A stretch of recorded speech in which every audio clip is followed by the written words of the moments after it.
créer le changement que tu ne vois pas. Bonjour à toutes et à tous et bienvenue dans le podcast L'Afropolitaine. L'Afropolitaine est un espace de libre parole et de réflexion dédié aux femmes noires et qui se veut inclusif. Parce que chaque Afropolitaine a un vécu différent qui mérite d'être entendu, l'Afropolitaine se veut être une sphère où les femmes noires se rencontrent, échangent et s'inspirent les unes des autres. Je suis Mélissa Toumamoukendi et je vous invite à découvrir le vécu de femmes noires captivantes et tout aussi saisissantes les unes que les autres. Alors aujourd'hui, c'est l'univers d'Ashley que je vous invite à découvrir. Cool. Ashley est une jeune entrepreneure, est une tante, une cousine qui voue un amour inconditionnel aux enfants. Nous évoquerons avec elle justement son activité et tout ce qu'elle propose aux enfants dans le cadre de ses activités. Super. Hello Ashley. Salut. Ça va? Ouais, et toi? Ça va bien, oui. Merci en tout cas d'avoir accepté de merci à toi. ce podcast. Je suis honorée, c'est super. C'est cool. C'est top. Est-ce que tu pourrais te présenter pour toutes les personnes qui ne te connaissent pas, nous dire un peu qui tu es? Ok, alors je m'appelle Ashley Auguste, j'ai 27 ans, je suis franco-haïtienne et je réside en région parisienne. Et voilà, pour qui je suis. C'est top. Voilà. Est-ce que tu pourrais nous dire un peu quel genre de petite fille tu étais quand tu étais enfant? Quels étaient tes rêves de petite fille? Alors, quand j'étais petite, j'étais un garçon manqué. Ah, vraiment. Comme moi. Franchement, j'étais un garçon manqué. Okay. Je me bagarrais à l'école et je faisais des bêtises, comme tous les enfants. Et qu'est-ce que je rêvais? Je rêvais d'être une actrice. Ok. Ouais, je voulais être une actrice et tout au cinéma. D'accord. Et dans quel genre de film? Des films d'aventure? Aventure, forcément. Aventure, ouais. Aventure, thriller, action. C'était mon genre de film. D'accord. Il y avait une série ou un dessin animé qui t'a inspiré ce genre de... Une série, même pas. Non. Plutôt des films en grandissant. Je te dirais Kill Bill, par exemple. J'aimais trop. Ouais, j'aimais trop. Ah ouais. Tu vois, ça, je l'ai regardé au moins 600 fois. Okay. Mais ouais, j'aimais trop ce genre de film. D'accord. C'est top. Voilà. C'est super. Tu es l'auteur de 2 livres, oui. Notamment Little Nappy, Maman m'apprend à m'occuper de mes cheveux, tome 1, mais aussi Little Nappy, Papa m'apprend que je suis précieuse, tome 2. Tu es notamment aussi la créatrice de la poupée qui porte le même nom, Little Nappy, que tu as créée en 2018, si je ne me trompe pas. Peux-tu nous expliquer pourquoi tu t'es lancée dans ce projet et quelles sont les activités en fait, que tu proposes dans le cadre de ce projet? D'accord. En fait, ça a commencé en 2015, pendant le mouvement Nappy, en fait. Donc, toutes les femmes portaient leurs cheveux naturels. Et à cet effet-là, j'avais lancé une page Instagram qui s'appelait Black Happy Hair. Donc, je donnais des conseils capillaires, etc. Et du coup, à un moment, je me suis dit, en fait, qu'il faudrait peut-être parler aux enfants aussi, pour que dès qu'ils sont petits, ils commencent déjà à accepter et à aimer leurs cheveux crépus. Parce que ça part de là, je pense, c'est qu'en grandissant, on ne s'est pas forcément intéressé à ce cheveu-là et on s'y prend un peu tard, en fait. Et là, je me suis dit, il faut toucher les enfants dès maintenant. Donc, j'ai pensé à un personnage que j'appellerais Little Nappy, du coup. Et après, en suivant, après, les années ont continué, ont suivi, j'ai fait mes études et tout. Et j'ai continué en me disant, il faudrait peut-être à l'écran mettre un personnage à la télé, dans les dessins animés ou autre, parce que j'en voyais pas. Donc, ça a commencé par là, en fait. Et je me suis dit, en cherchant après, pendant ma formation, je me suis dit que ça commençait peut-être par les livres pour enfants. Parce qu'avant même la télé, dans les livres, parce que je ne regardais pas forcément les livres pour enfants avant, en regardant, je me suis dit qu'en fait, il n'y avait pas de représentation du tout. D'où l'inconnu. Et là, je me suis dit, OK, il y a un truc à faire. Et ça a commencé comme ça. Et après, j'ai commencé à me lancer, tout simplement, m'intéresser aux livres, comment faire, etc. Et ça a continué. Ensuite, la poupée. Et la suite, j'ai envie de développer encore l'univers. D'accord, c'est super intéressant parce que tu pars en fait d'un manque de représentation, tu pars en fait d'un élément négatif et tu as construit en fait quelque chose d'hyper positif avec. C'est ça. C'est top. On va essayer. C'est pas fini. Mais l'idée, c'est vraiment ça de combler ce manque en fait, parce que je trouve qu'il y a un public qui a été ignoré depuis toujours et il y a un truc à faire à ce niveau-là. Et je vois qu'il y a des conséquences aussi que ça a. Donc il y a du travail, mais il y a des choses à faire du coup. Ouais, énormément, et c'est super ce que tu fais parce que tu réponds justement aux besoins de pas mal d'enfants. Et justement, ce que tu viens de dire, en fait, ça rejoint en fait la question suivante que j'aimerais te poser, c'est tu as choisi de faire figurer en fait pour ton projet le nom Little Nappy. Pourquoi avoir choisi ce nom-là? Qu'est-ce qui t'évoque? Little Nappy, comme je te disais, j'ai créé ça pendant le mouvement en fait de Nappy qui arrive en 2015. Donc Nappy, cheveux naturels et happy. Donc j'ai juste mis le little devant pour les petites filles en fait, donc petites, naturelles, heureuses en gros. Du coup, ça sonnait bien en anglais. Je me suis dit, allez, tout sonne bien en anglais. Donc, Little Nappy. C'est parti de là. Petite naturelle heureuse. Voilà. Wow. C'est fort. Tu vois, ça sonne et je me dis, c'est trop bien parce que, en gros, c'est un personnage qui s'accepte tel qu'il est, naturellement. Donc, super, ça sonnait bien. Waouh. Voilà. Top. Et du coup, quelles sont tes sources d'inspiration du coup pour écrire ? Est-ce que ça vient de tes propres lectures, de ton vécu ? Un peu de tout. En fait, c'est vraiment... j'essaie de refléter la réalité, tout simplement. Là, l'idée, c'est de mettre un personnage en avant qui raconte ses aventures, mais qui s'inspire de faits réels. Comme ça, en même temps, les enfants peuvent s'identifier et se dire « Ah ben, elle est comme moi, en fait. On vit la même chose. Ah, mais c'est trop cool, c'est mon histoire. » Donc, je me dis, je reflète ce qui se passe autour de moi, ou ce que j'ai pu vivre, ou les besoins qui manquent, en fait, ou les réponses qu'on cherche à des questions, ou des choses comme ça. D'accord. Voilà. Waouh, je trouve ça super intéressant parce que justement le fait que ça parte de ton vécu et également de tes lectures, ça fait qu'en fait, j'imagine que dans l'esprit des enfants, ils doivent le ressentir et ça doit les aider justement à encore mieux. J'espère, parce que c'est des questions que je me suis posées. Du coup, je me dis, forcément, peut-être qu'à cet âge-là, on se pose tous les mêmes questions. À un moment, on se cherche, qui on est, pourquoi on est différent, etc. Je pense qu'on passe tous par là. Donc, je me suis dit, si je me suis posé la question, forcément, les enfants aussi, à un moment donné. Du coup, ça part de là, mais je m'inspire vraiment de la réalité pour le coup. D'accord. Voilà. Honnêtement, c'est voir juste le background un peu de l'historique, je trouve ça super intéressant. Et j'ai eu l'occasion justement de découvrir un peu ton univers lors de l'événement Equila Kids. Oui. I Love to Be Me. Le 30 novembre, le 30 novembre 2019, justement. Moi, je t'ai vu, mais de très loin, parce que justement, tu as évoqué en fait un sujet qui est très important et qui est d'actualité, qui est l'harcèlement scolaire à l'école et notamment l'harcèlement scolaire à caractère raciste.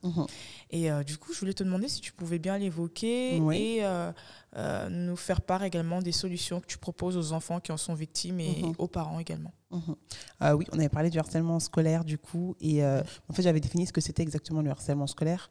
Donc il y en a plusieurs en fait.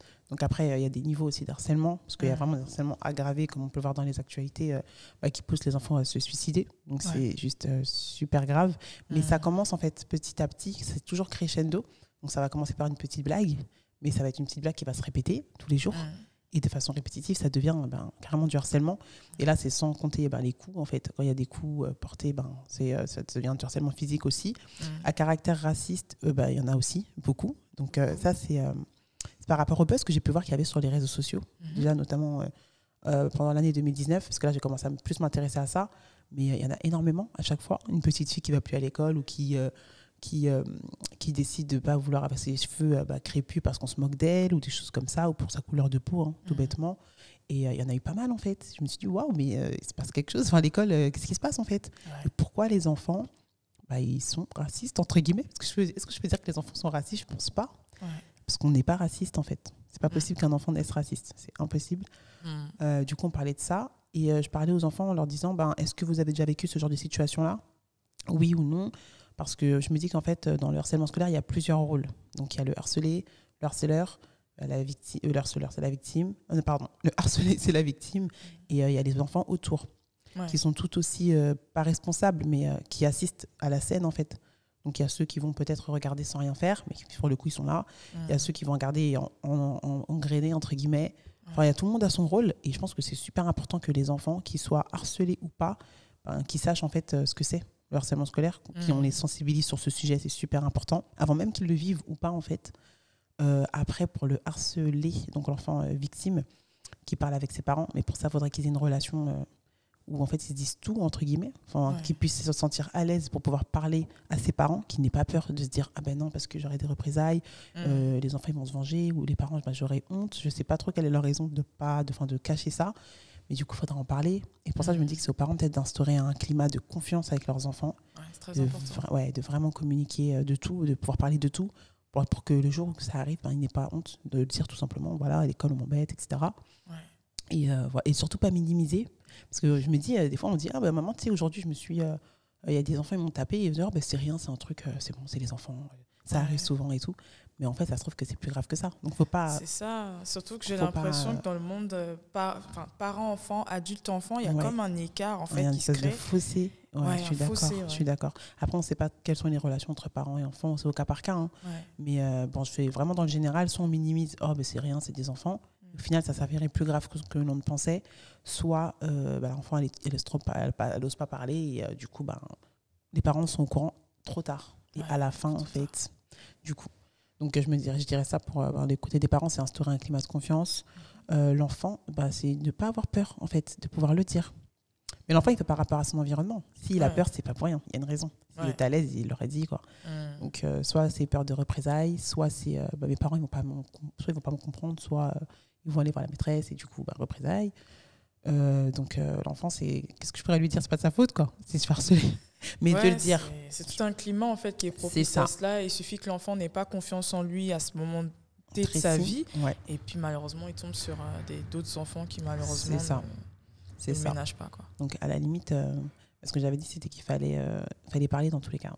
Parce qu'on ne sait pas jusqu'où ça peut aller. Donc, forcément, il faut en parler. Et si ce n'est pas aux parents, c'est à quelqu'un d'autre, un animateur, la maîtresse, le directeur, peu importe. Mais il faut en parler à un adulte. Ça, c'est sûr et certain. C'est la première chose à faire. Ouais. Donc, voilà. Et du coup, qu'est-ce qui t'a rendu aussi sensible à cette thématique-là? Est-ce que tu as toi-même été victime d'harcèlement scolaire ou est-ce que tu connais des personnes dans ton entourage qui ont été victimes d'harcèlement scolaire quand ils étaient enfants? C'est ça. Moi, je n'ai pas été victime en soi. Ça va. Oui, ça va quand même. J'étais un garçon manqué. Donc, Ah ouais, t'avais un sacré caractère déjà à l'époque. Ouais, pour le coup. Mais j'ai vu des enfants, franchement, quand j'étais petite, tout le temps, se faire harceler. Et sur le coup, je me rappelle que moi, j'étais de celles qui regardaient, mais qui ne faisaient rien, parce que c'est normal, en fait. Soit tu te défends, soit tu ne te défends pas. Mais il y a toujours quelqu'un dans la classe ou dans la cour de récréation qui va se faire taper sans raison. Ça, c'est le classique. Mais pendant mes années au collège, il y a une fille qui était, je crois, j'étais en 6e, elle était en 3e. Ouais. Et elle s'était suicidée, en fait. Et ça m'avait marqué, parce que je la voyais tout le temps, cette fille. Et je me rappelle qu'elle c'était le genre de fille en plus qui tapait les autres. Du coup, je ne comprenais pas. Mais quand elle s'est suicidée, à l'école, c'était waouh, le choc. Mais ça m'avait marqué. Ça m'avait marqué. Je me suis dit waouh. Enfin, c'est waouh. Et après, là, je l'entends tous les jours. On voit des vidéos. L'année dernière, il y avait un petit garçon. Je ne sais pas si tu vois la vidéo. Ouais, je vois. Ouais. Je pense que tu vois. Voilà. C'est juste affreux. Donc, je me suis dit, ça continue en fait. Parce que je suis sortie de l'école, ça fait longtemps. Et c'est encore le cas. Tant qu'il y a des enfants, une récréation, on dirait que ça va continuer. Ouais. Et il y a un souci, je pense, déjà dans l'éducation, peut-être, ou même dans le manque de sensibilisation, ou dans ces choses-là. Et là, il y a un truc à faire. Ouais. Du coup. C'est fort ce que tu dis, parce que c'est malheureusement quelque chose qui... Bon, maintenant, on en parle, puisqu'on arrive maintenant à mettre les mots sur ce qui se passe. Mais c'est vrai que c'est quelque chose pendant longtemps dont on ne parlait pas. Il y a eu beaucoup de personnes... Je ne pense pas que c'était autant... Non, ça a toujours existé, je pense, le harcèlement scolaire, mais c'était pas mis en avant comme ça l'est maintenant, je pense. Après, les réseaux sociaux font leur part, ça aide beaucoup. Donc là, il y a des signalements et là, tout le monde est offusqué. Il y a des gens qui se disent moi aussi, c'est pareil. Et là, on se rend compte que beaucoup de personnes vivent la même chose. Et après, on se dit en fait, c'est peut-être un truc important, finalement. Ouais. Donc, c'est maintenant que je trouve que ça... Peut-être parce que c'est les réseaux qui donnent une certaine visibilité. Je sais pas trop.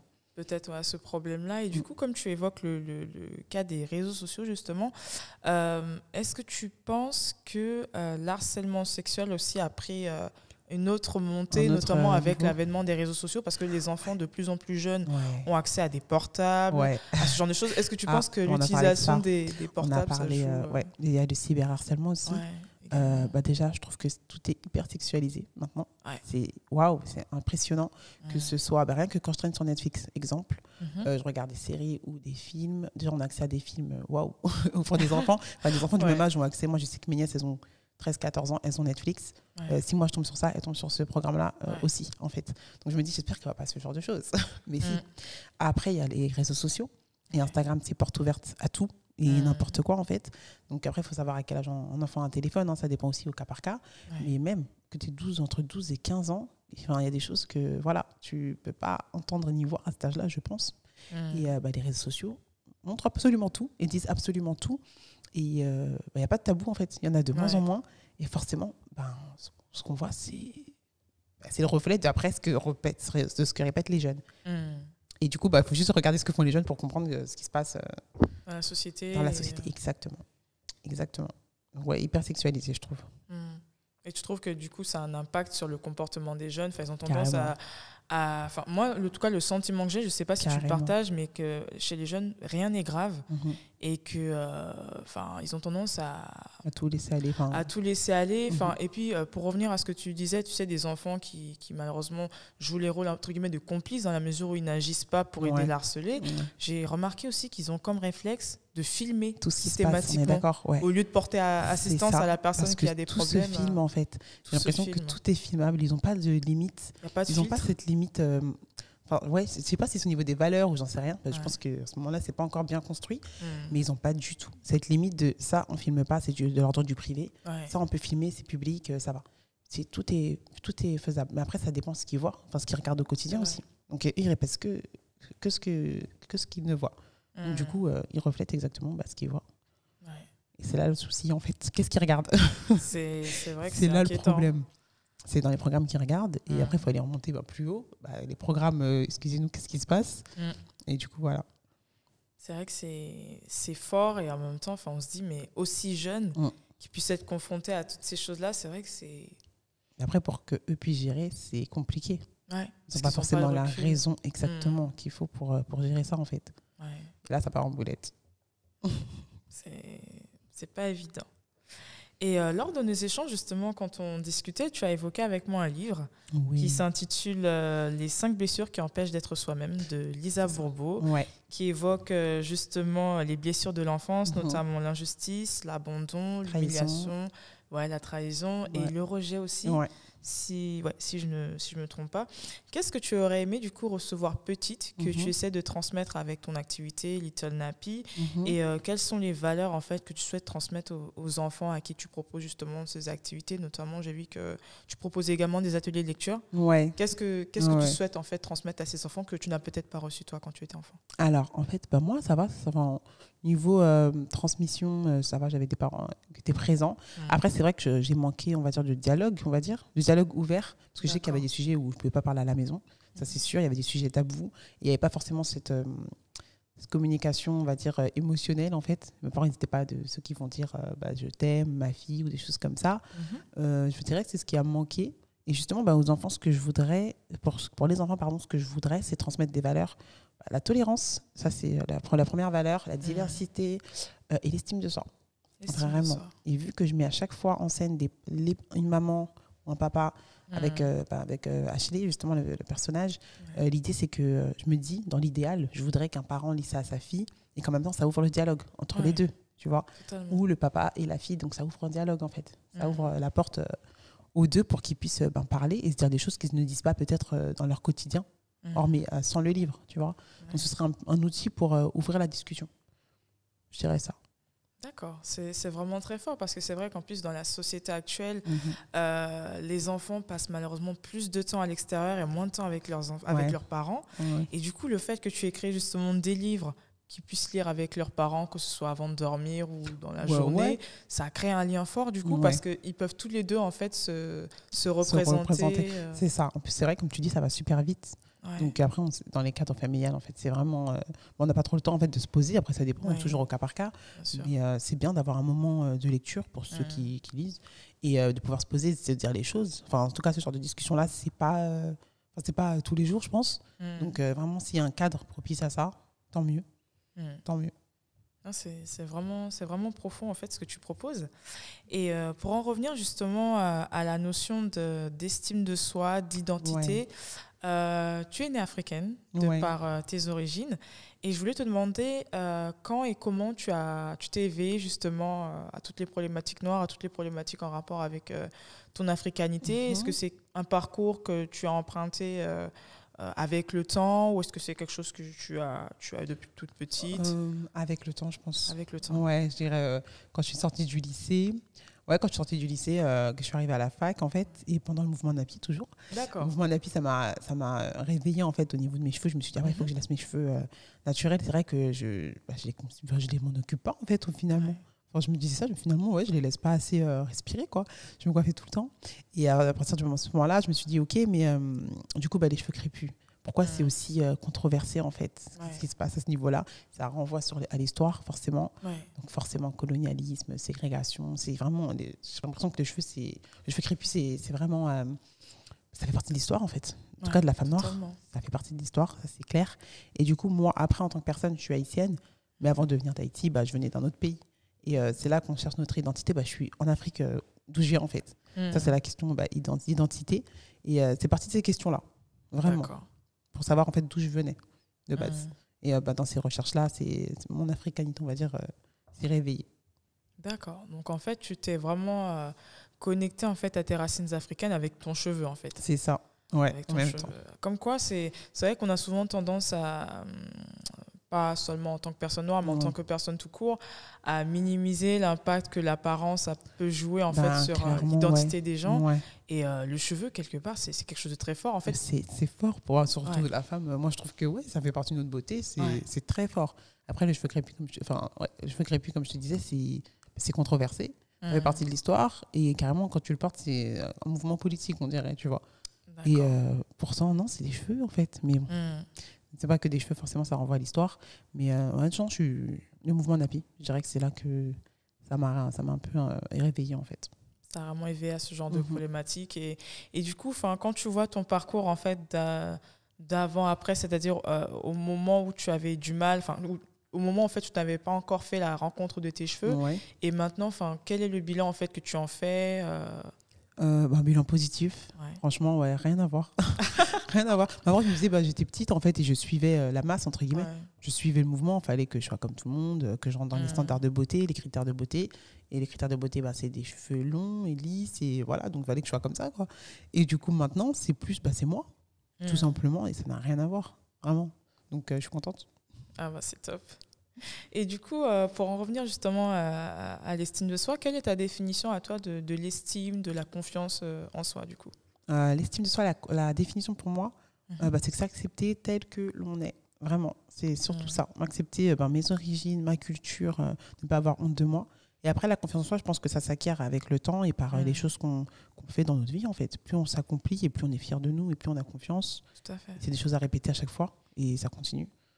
Après, c'est pas toujours stable. Il y a des moments où ça monte, ça descend et tout, mais le but, c'est de continuer à accomplir des choses pour être fier de nous et se dire, si je l'ai fait, je peux le faire tout le temps, en fait, à chaque niveau, quoi. Donc, ça serait la confiance, ça. La confiance, c'est une belle définition, vraiment. C'est court, c'est clair, t'as tout dit. Je vois ça comme ça, en fait, du coup. Et du coup, quelles sont les actualités de Little Napi ? Qu'est-ce qui se prépare ? Alors, je ne vais pas tout dire, mais franchement... Un petit teasing ? Ouais, un teasing. Franchement, ils se préparent des super trucs. Là, je suis contente, j'ai vraiment bossé pour le coup. Cette année, je me suis dit que j'allais... déjà, les 2 livres qui sont sortis, je suis contente parce que ça a bien marché. En un an, je me suis dit, waouh, c'est waouh. Franchement, waouh. Tout ce que je peux dire. La poupée aussi, pareil. La poupée, c'était dans le même thème que les livres. Voilà, il manquait de diversité dans les poupées autant que les livres, en fait. Donc, il fallait faire quelque chose pareil. En plus, c'était l'effigie de l'héroïne, donc tant mieux. Et là, je voudrais être plus côté écran. Donc là, je voudrais peut-être faire un truc sur YouTube avec les enfants. D'accord. Pourquoi pas. Donc, faire des contenus originaux avec les enfants qui sortiraient de l'ordinaire, en fait, de ce qu'on voit sur YouTube généralement. D'accord. Ce serait ça. J'essaierai de faire ça. Enfin, je vais essayer. Je vais faire. Je vais le faire. Et voilà. Je dis pas tout, mais l'idée, c'est pas d'étendre l'univers, toujours. Voilà. Je veux que ce soit la nouvelle Martine des enfants.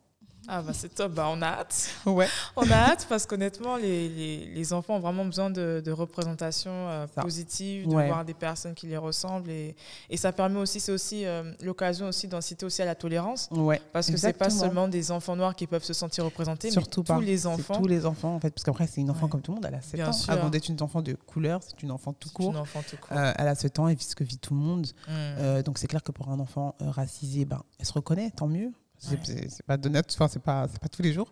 Et un enfant entre guillemets caucasien de type européen, il dira soit je connais une copine comme ça, ou c'est une petite fille, elle va s'identifier à un moment donné, quoi. Donc voilà.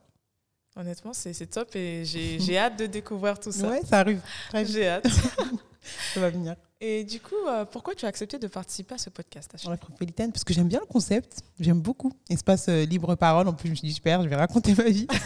Mais j'aime bien le concept et je trouve ça cool. En plus, c'est important de s'encourager pour moi, les unes les autres et tout dans ce qu'on entreprend. Donc voilà. Merci, c'est vraiment très gentil. C'est ce genre de message-là qui m'aide en tout cas à continuer. C'est vraiment super top. Ok. Et ma dernière question, est-ce que tu aurais un dernier mot pour les Afropolitaines et toutes les autres personnes qui nous écoutent? Oui, ce serait accomplissez tous vos rêves. N'hésitez pas, allez-y. C'est top, on ne pouvait vraiment pas avoir une meilleure conclusion que ça. C'est classique, mais c'est vraiment ce qui me parle en tout cas.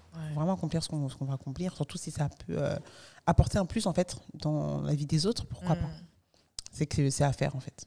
Donc c'est cool. C'est top. En tout cas, merci beaucoup Ashley d'avoir accepté de participer à ce podcast, de nous avoir fait découvrir ton univers. En tout cas, merci aussi à vous également de nous avoir suivis. Et si vous souhaitez en découvrir davantage sur Ashley, vous pouvez suivre ses actualités sur son site www.littlenappy.com et aussi sur Instagram et Facebook. @littlenappy. Voilà. Merci beaucoup. Quant à moi, je vous retrouve très bientôt pour de nouveaux épisodes avec de nouveaux vécus de femmes noires, tout aussi captivantes et inspirantes les unes des autres. À très bientôt. Trop bien. C'était super. Ah bah c'est top.